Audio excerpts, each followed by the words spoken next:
Welcome. It is no accident that you have found your way to the Release the Genie podcast.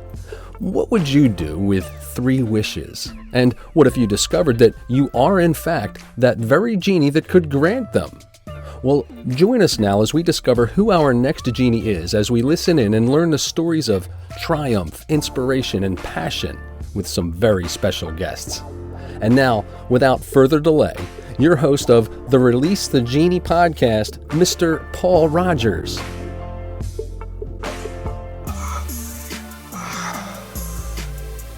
That's so much better. So good morning, good afternoon, good evening from wherever you're tuning in from. I am your host, Paul Rogers, and welcome to another episode of Release the Genie. My guest today, full of the correct attitude right from the word go, the wonderful Pauline Tanner. Now, let me just give you a little bit of a background about this wonderful lady. She's a serial entrepreneur. She's a seed investor. Had to just think my words through there. Yeah. Keynote and author and co-founder of Grant Tree.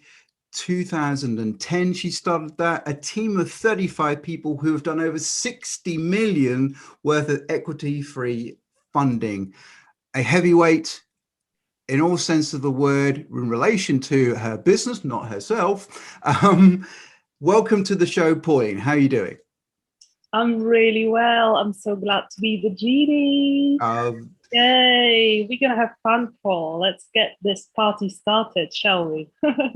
Magical qualities. So so tell us a little bit more about yourself. So I wear a few hats. I have started Grant Tree. Actually, we're up to 200 million funding raised.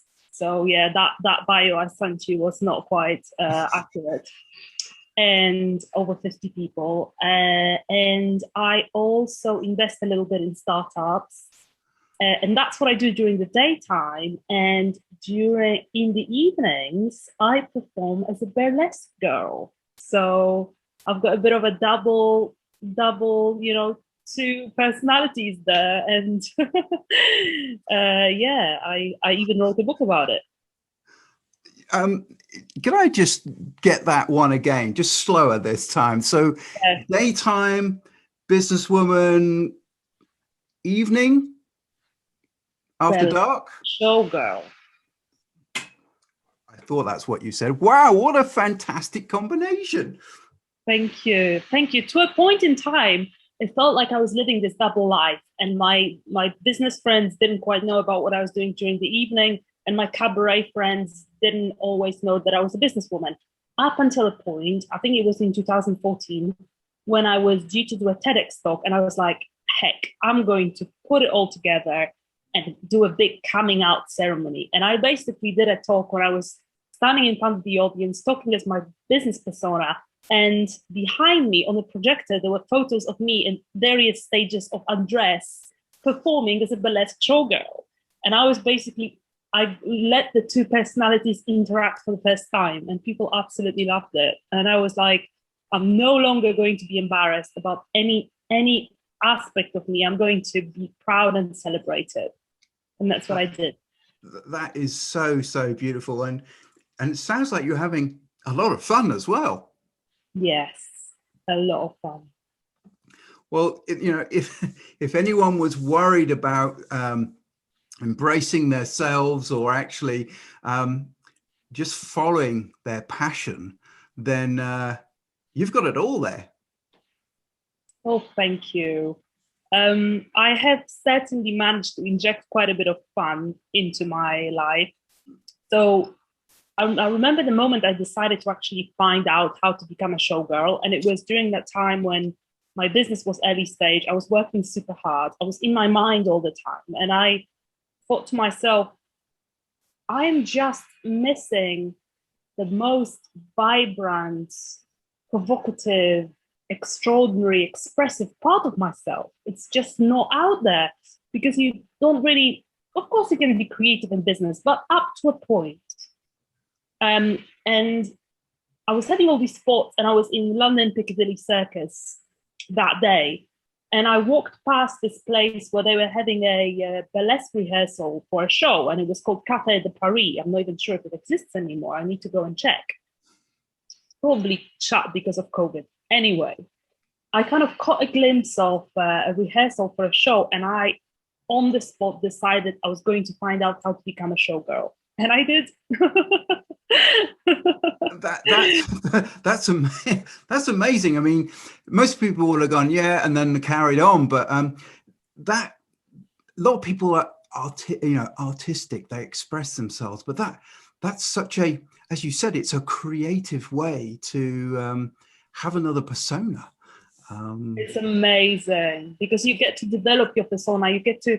So I went to this school called the Chico Bit Burlesque School, appropriately named, and there you kind of get to, in one of their courses, you get to kind of discover and kind of reveal what is your stage persona. So it could be many different things, and many different people use stand-up comedy, circus, ballet, different skills in their acts.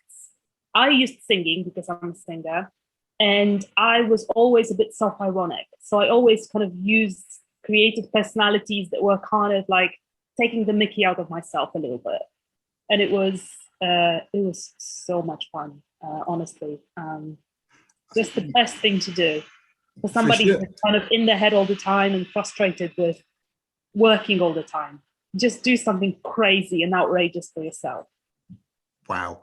Anyone who's listening there, you got to take that advice straight to heart. Do something which is fun and something which you can really express yourself.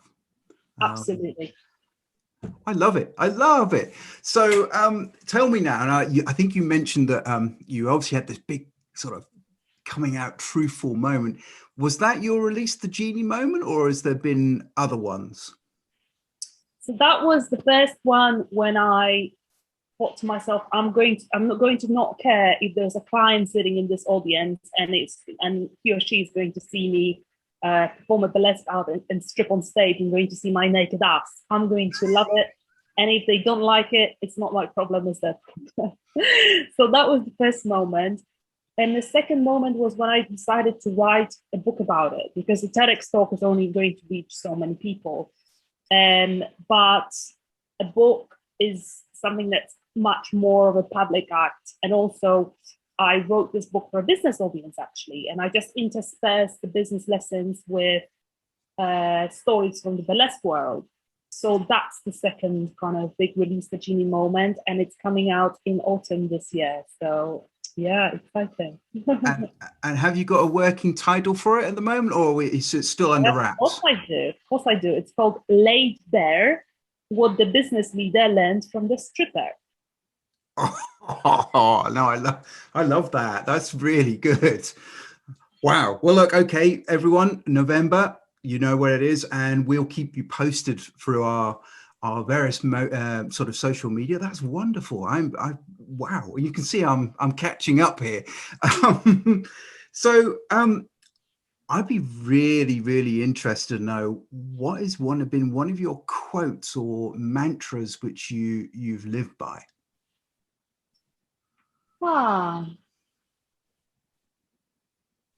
Know yourself and trust yourself. Love it. Love it. And it's like a never-ending journey of knowing yourself and trusting yourself, because the more you know yourself, the more you can trust yourself. And there's always things that surprise you. And there's always new things to really learn about yourself and new things to understand and embrace. And some of them are dark and some of them are difficult to swallow, but they're so important. You know, I'm a big advocate of speaking openly about mental health. Particularly in the business context. I have a history of eating disorders, depression, anxiety, and it's super important for me to be really open about this, because on the face of it, people might think, oh, she's achieved this and that, successful business, burlesque girl, a lot of fun. But there's been some really dark and heavy moments, and I really want to be open about it to empower people to talk more about mental health, particularly in the work context. So, and my depression and anxiety have been some of my greatest spiritual teachers as well, because you really need to be able to kind of descend to the darkness and embrace the things, that the lessons that are there for you. So it's knowing yourself is a never ending, it's a lifelong process, and therefore trusting yourself as well. I think you're so right. And we were talking a little bit beforehand about actually the importance of self-care, of actually doing the personal work. And I really admire anyone who, I mean, for us, we've all got some mental issue at some level, but I think making the invisible visible and that awareness is so important. Because you said, you know, people look at you, they assume, oh, you're successful in business, you know, doing a career, or your evening career takes a lot of confidence, but it's still the invisible side, isn't it? Yes, and I got to a point where I'm absolutely convinced everybody is fighting a battle of some sort. You just don't see it. But everybody is, you know, we're kind of brothers and sisters in difficulty and in suffering on some level, because there's also amazing things in our lives. But we all are on some form of battleground. So I love this saying, you know, be careful what you say, or make sure you respect whoever you're talking to, because you don't know what battle they're currently fighting. I'm paraphrasing, I can't remember the actual quote, but I just think that you really have no idea whether the person you're speaking to has cancer, or is just going through a bereavement, or has mental health issues, or we all have things that we're struggling against, and this struggle is what kind of up levels our entire life, I think. It takes time and it's not easy, but it does that. I think you're right, and I know which quote you're referring to, and I paraphrased it too. But one of my sort of big things on that is be kind, because you never know what is going on behind closed doors, meaning behind where it is. So I believe that's a big part of, rather being right, just be kind. Yes. Yeah. Be kind and be respectful to people, because you just don't know what they're going through.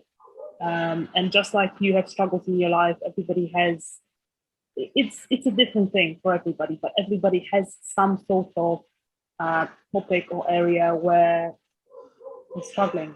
And I think it's beautiful to be able to open up and be vulnerable and open up about whatever it is that you're struggling with. And by doing that, you're holding space for other people to be open about their struggles too.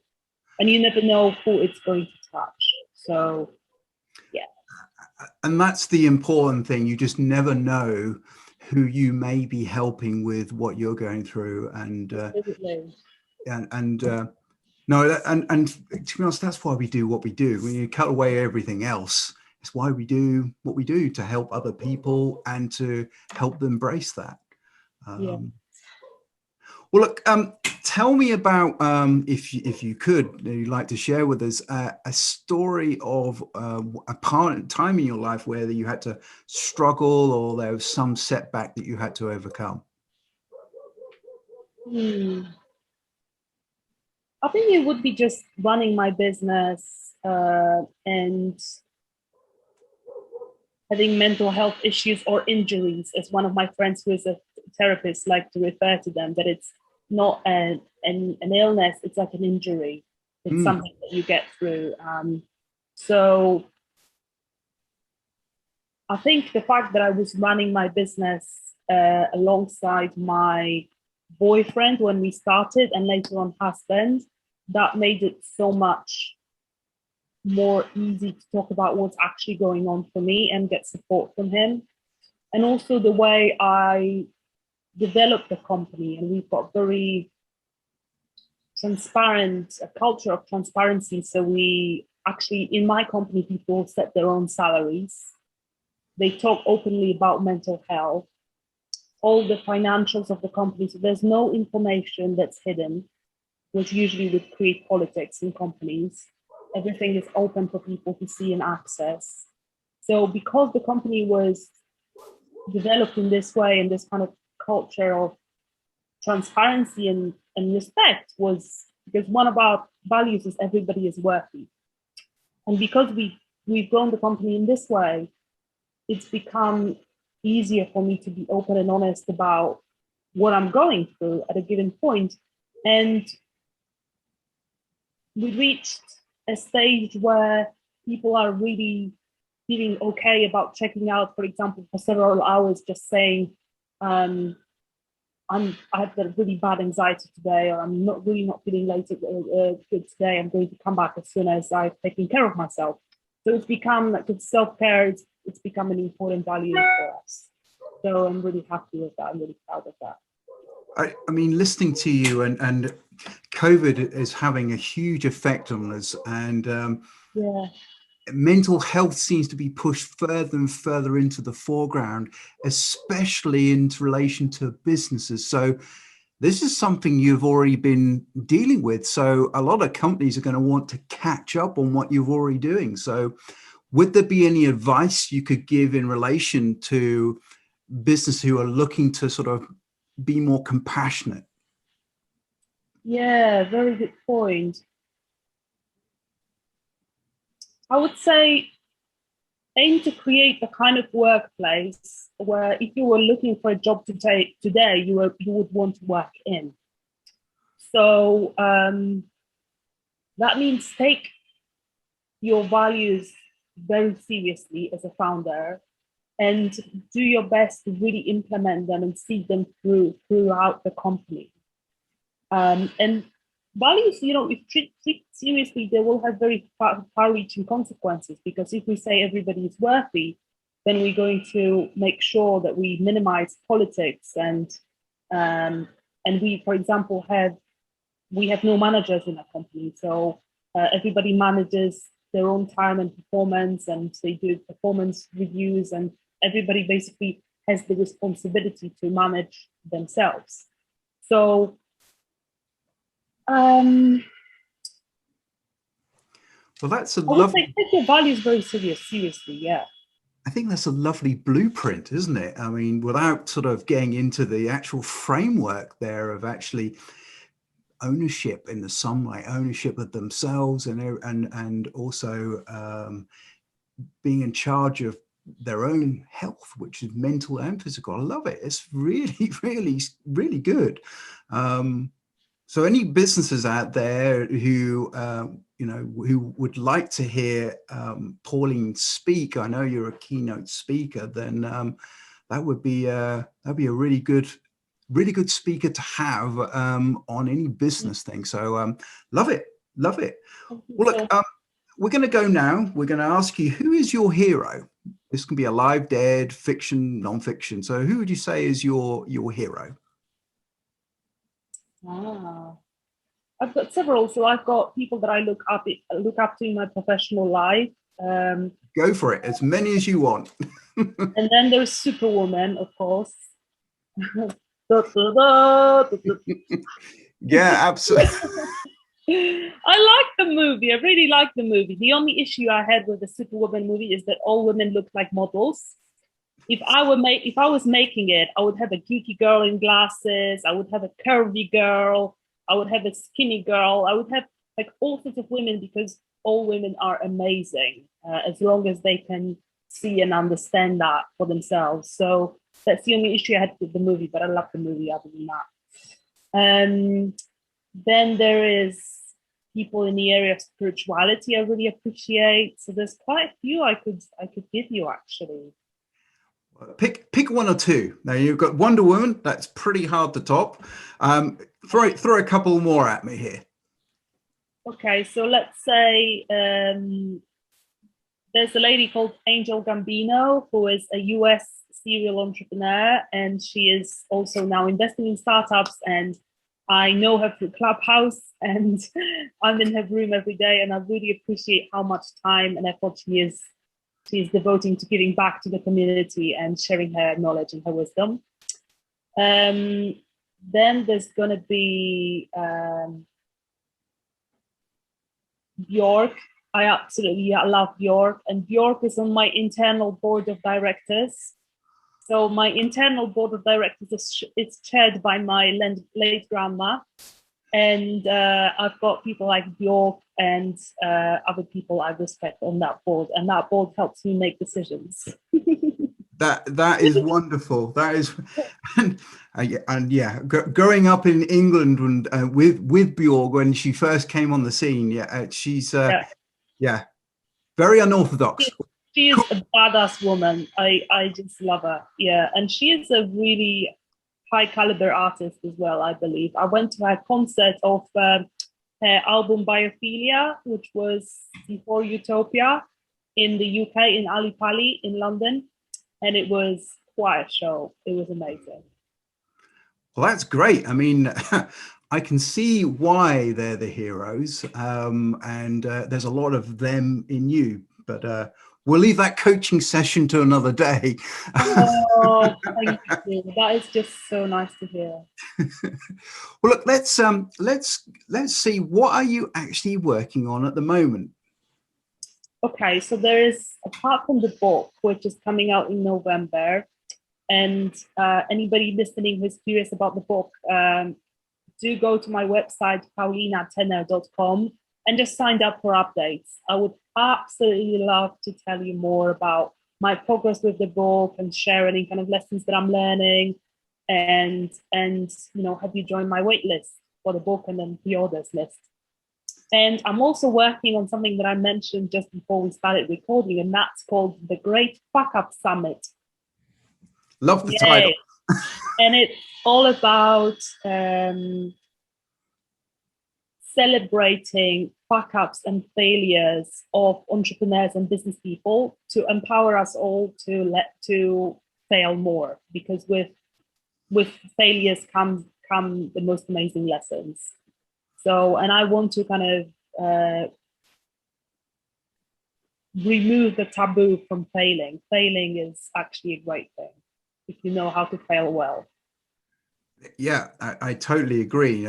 Fail your way to success. That's really refreshing, because there's a lot of this sort of the other way. So you've swapped it on its head. So that's really interesting. Yeah, particularly in the business world, there is and on social media, there's like so many people who are, I'm a guru, I'm an expert, I've done this, I've done that, I'm a published author, and it's so refreshing to actually be able, and I've got this fuck up and that fuck up and the other fuck up, behind me. It's so refreshing and so great to be able to hear from people who achieved great things about what they failed at and how they learned from it. And I think it just makes them so much more accessible as well. And it just levels the playing field, I think, because otherwise there's this kind of egoic kind of talk about what I've achieved, what you've achieved, and who cares at the end of the day? We're all humans, and we all fuck it up. Oh man! So when is that? When's the summit? That's 21st to 25th of April, so a month away now. Perfect. Well, look, keep your sort of ears and eyes open for a fuck up, because we've got a whole summit about it. So that's awesome. Thank you, Paul. I love it. Well, look, we're now going to move into the second part of the show, where I get to ask you for my 3 wishes. So are you ready? Yes, I'm ready. There you go. Stretch your legs. Here we go. So the first wish is, what is the best advice you've received in your life?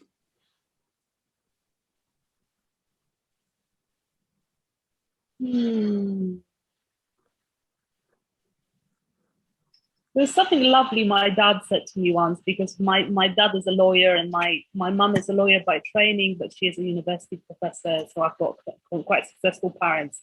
And I studied theatre. I've never had any super formal kind of vocational training.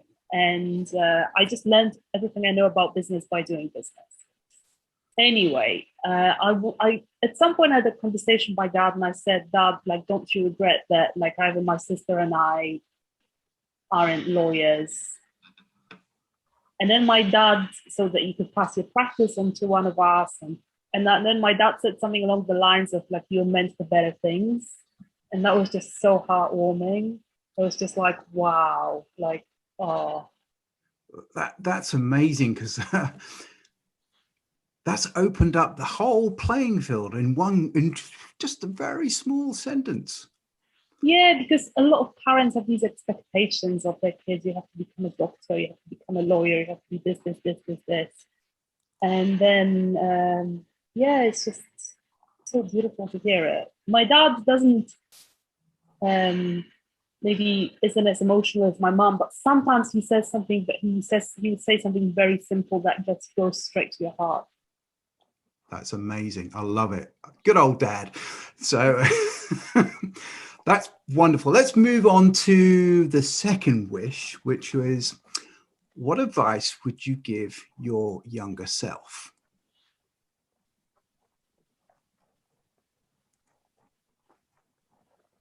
I think what I said before about knowing and trusting yourself, particularly trusting yourself, so trusting your gut when you have I've been taught, because I've also trained with a tantric and shamanic school to make it interesting. I have some interesting hobbies. And there we've been taught about the 4 centers in our bodies that are our decision center, like the inner community that helps us make decisions. I've got the board of directors, but I also have the inner community. And the inner community is the mind, the heart, the gut, and the sex.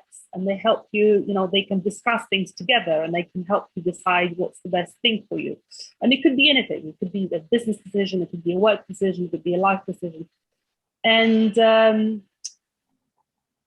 I would say to my younger self to trust her gut, and trust what her body is telling her, what this kind of inner landscape of, like, I feel excited about this, I feel drawn to this, to not let other people's potential judgments, for example, come into play, but to really go for what feels exciting, what feels good, what feels like a beautiful thing to do.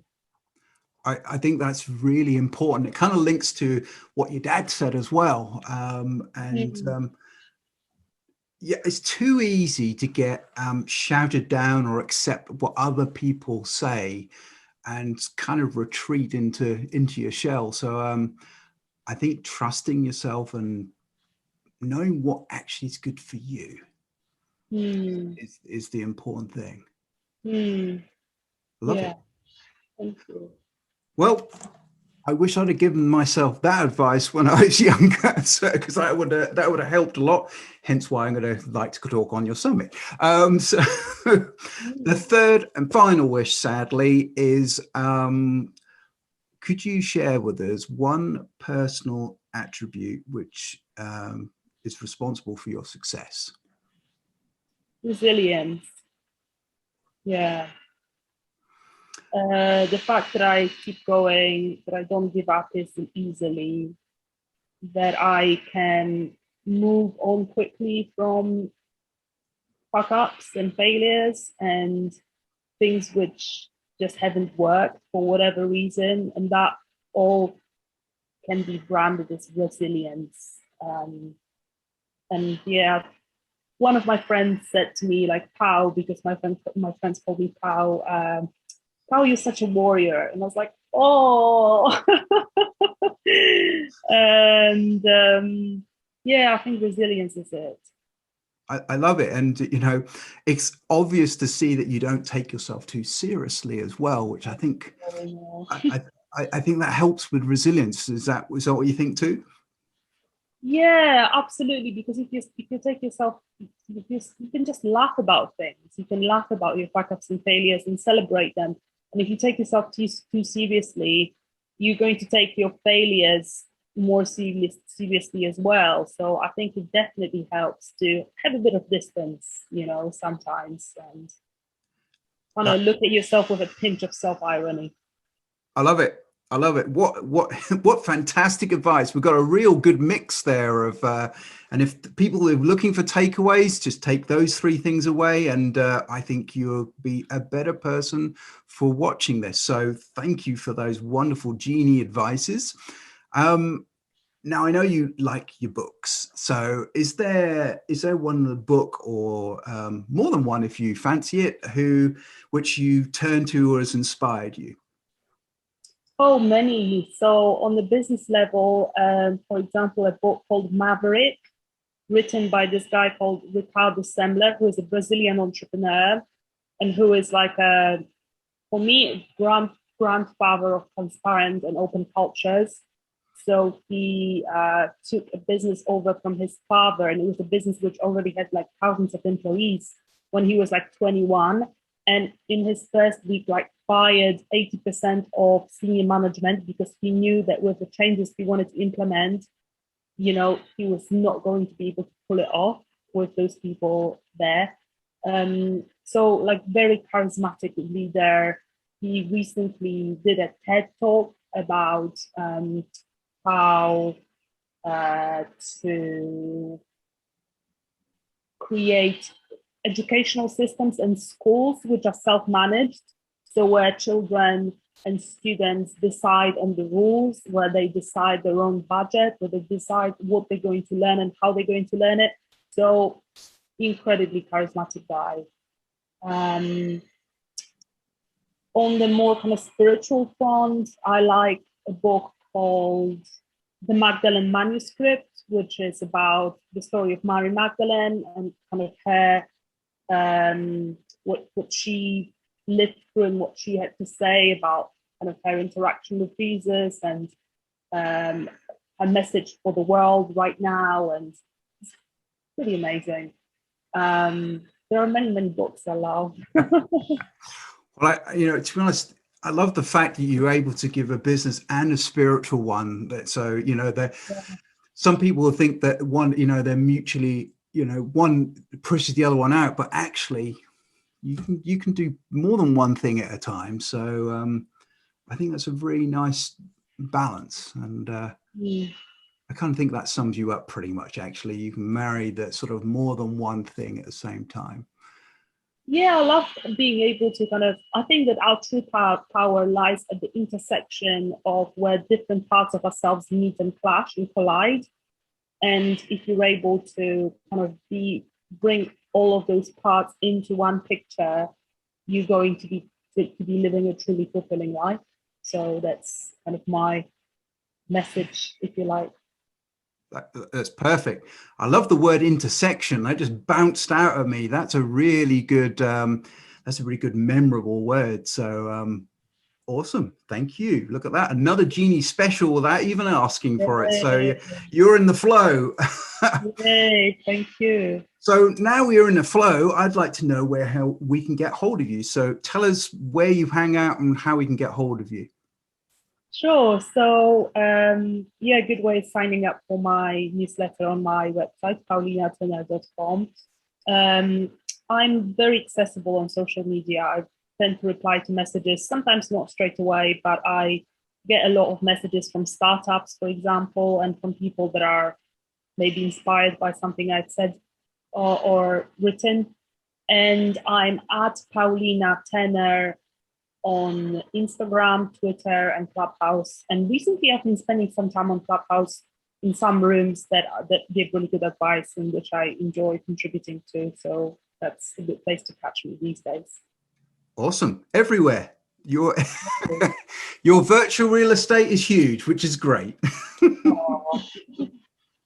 Well, look, I'm going to try and sum up a little bit here. A lady who has blended more than one talent and experience, intersected, I like that word, intersection of actually just doing what feels right and being prepared to be open and celebrate failures rather than hide them up, and come out of the closet, as it were, on various things. And this just seems to be an extension of that. So Paulina, thank you very much for being a guest today. And did you enjoy yourself? I love being your genie.